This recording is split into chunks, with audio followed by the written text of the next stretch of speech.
India Pakistan இடையே போர் மூண்டால் இரு நாடுகளில் வசிக்கும் 160 கோடி மக்களும் பேராபத்துக்கு உள்ளாவார்கள் என பாகிஸ்தான் ராணுவ செய்தி தொடர்பாளர் அகமது ஷெரீப் தெரிவித்துள்ளார். எனவே இரு நாடுகளுக்கும் இடையே போர் மூல வாய்ப்பில்லை எனவும் அவர் கூறியுள்ளார். சண்டை நிறுத்த ஒப்பந்தத்தை 200% பாகிஸ்தான் மீறாது எனவும் அவர் தெரிவித்துள்ளார்.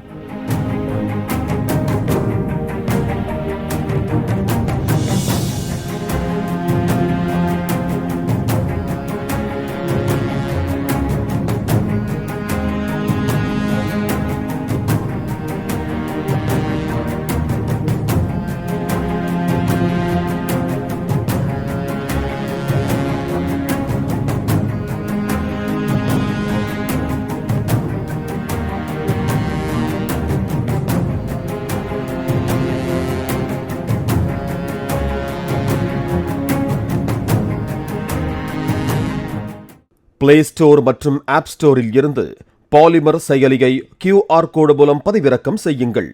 செய்திகளை உடனுக்குடன் பெறுங்கள்.